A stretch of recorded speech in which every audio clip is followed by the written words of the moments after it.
नमस्कार। India debate में आप सबका स्वागत है। मैं हूं आशुतोष पाठक। मित्रों, कल संसद में एक नजारा बड़ी तेजी से देखने को मिला और इतिहास में मुझे लगता है कि पहली बार ये घटना देखने को मिली। और कहते हैं कि प्राकृतिक न्याय जब शुरू होता है तो ऐसी घटनाएं घटने ही लगती है, उसे आप रोक नहीं सकते और इतिहास में फिर वो घटनाएं दर्ज हो जाती हैं। और जब संस्थाएं अपना काम छोड़ दे, व्यक्ति काम करना बंद कर दे, तो फिर प्रभु का हथौड़ा चलता है और प्रभु का हथौड़ा चलना शुरू हो गया। हमने 2 दिन पहले कहा था आपसे कि प्रभु का हथौड़ा जरूर चलेगा और हथौड़ा ऐसी जगह में चला है जिसकी कल्पना आपने और हमने तो कम से कम नहीं की थी। हथौड़ा चला है देश की सबसे बड़ी पंचायत में और अरविंद सावंत ने, मुझे तो ऐसा लगता है कि अरविंद सावंत उनकी पार्टी के हैं, दोस्त हैं या दुश्मन हैं। दोस्त बन के दुश्मनी निकाल रहे हैं या वो छुपे हुए दुश्मन हैं। जिस बात का कोई जिक्र होने की आवश्यकता नहीं थी उस बात का जिक्र ले आए। महिला बिल पे चर्चा हो रही थी और बात घसीट लाए वो कुलदीप सेंगर को और बृजभूषण शरण सिंह। ठीक है, दोनों के बारे में आप चर्चा कर सकते हैं, लेकिन फिर तैयार तो रहना पड़ेगा प्राकृतिक न्याय के लिए। और प्राकृतिक न्याय क्या हुआ? पहली बार मोदी ने, मोदी की पार्टी नहीं, मोदी सरकार ने, मोदी की पार्टी ने, और मैं कह रहा हूं मोदी ने, भारतीय जनता पार्टी के किसी नेता ने नहीं, ये मोदी की स्वीकारोक्ति है। और मैं पूरी विनम्रता से कह रहा हूं और जिम्मेदारी से कह रहा हूं, ये मोदी की स्वीकारोक्ति है कि ठाकरे हत्यारा है। ये कहां गूंजना शुरू हुआ? भारत की सबसे बड़ी पंचायत संसद में। किसने कह दिया यह बात? कहा गोड्डा से सांसद निशिकांत दुबे ने। भारतीय जनता पार्टी के कद्दावर नेता हैं, हालांकि कभी कभी वो उलूल जुलूल बोलते रहते हैं, लेकिन पहली बार उन्होंने सेंसिबल बात की और जैसे को तैसा जवाब दिया। कुलदीप सेंगर की बात उठाई अरविंद सावंत ने, तो अब वो वाइट मैं आपको दिखाना चाह रहा था जिसमें अरविंद सावंत ने क्या कहा और उस पर निशिकांत दुबे की प्रतिक्रिया क्या थी।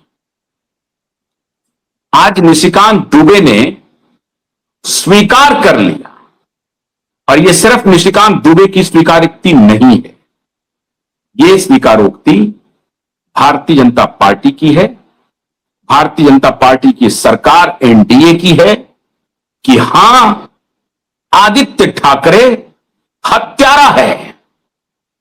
क्यों? भरी संसद में, भरी सभा में निशिकांत दुबे ने कहा कि कुलदीप सेंगर की बात उठा रहे हो, बृजभूषण शरण सिंह की बात उठा रहे हो, अगर बात उठा रहे हो तो यह भी सुनने के लिए तैयार हो कि आदित्य ठाकरे हत्यारा है। और किसका हत्यारा है? उन्होंने कहा कि हीरोइन का हत्यारा है। हालांकि निशिकांत दुबे को अब हीरोइन का हत्यारा कहा जा रहा है। पता नहीं कितने कौन कौन और हीरोइन को इन्होंने हत्या की है। हीरोइन से तात्पर्य है दिशा से, क्योंकि दिशा फिल्म इंडस्ट्री से ताल्लुक रखती थी। उसकी चर्चा सरेआम भारत की संसद में,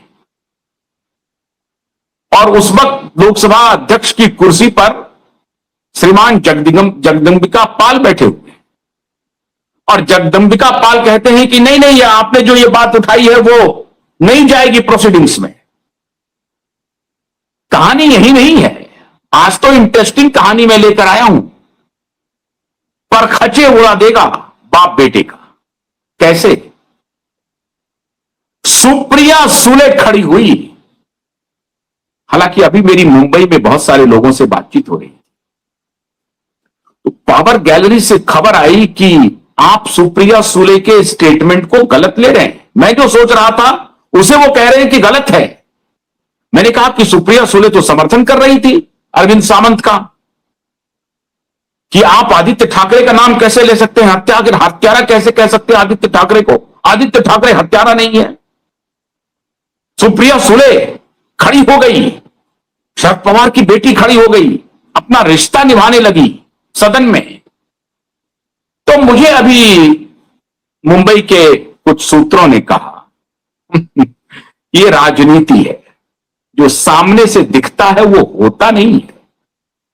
और राजनीति में क्या हो रहा है, सामने से यह दिख रहा है कि सुप्रिया सुले आदित्य ठाकरे के साथ खड़ी है।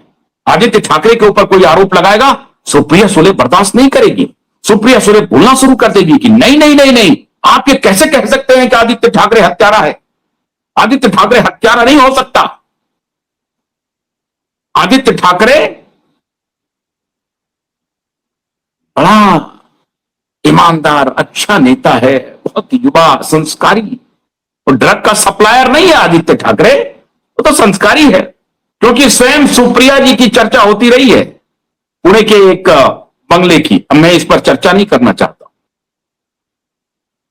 मैं कुछ बातों को पर्दे में रखना चाहता हूं कि कहां कौन कब किस बजे कितने बजे किस संध्या काल में किस रात्रि में नचते रहते हैं, मैं उसकी चर्चा करना नहीं चाहता।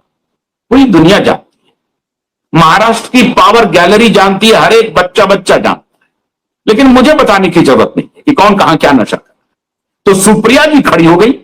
सुप्रिया जी ने कहना शुरू कर दिया कि आपको यह स्टेटमेंट वापस देना पड़ेगा और इसे सदन की कार्रवाई से हटाना पड़ेगा। और जगदंबिका पाल जी ने भी कहा कि हाँ, इसको सदन की कार्रवाई से हटा देंगे। तो कुलदीप सेंगर को भी हटाइए, ब्रजभूषण शरण सिंह को भी हटाइए। नहीं हटाई। इतना ही नहीं कहा, अरविंद सावंत ने कहा तड़ीपार, गृह मंत्री को डायरेक्ट चुनौती दी। तड़ीपार किसके लिए प्रयोग करते हैं ये लोग? गृह मंत्री अमित शाह के लिए करते हैं।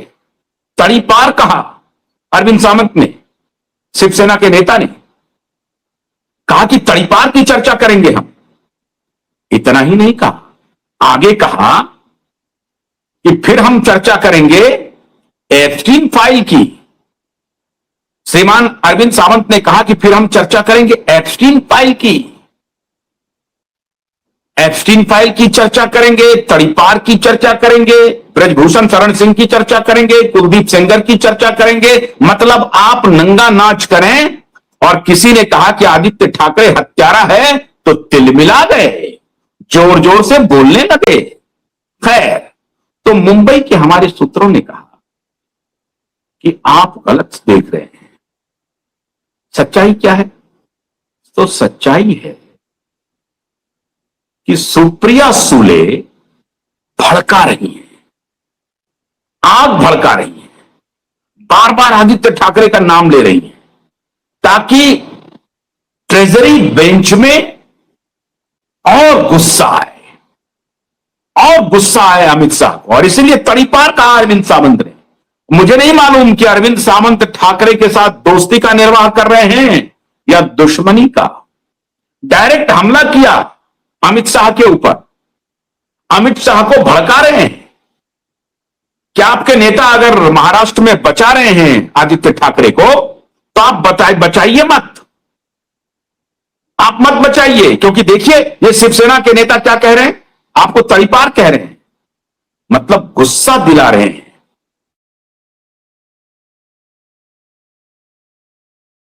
खिलाफ किस प्रकार का स्टेटमेंट भरी सदन में शिवसेना के एमपी कह रहे हैं, आपको तड़ीपार कह रहे हैं।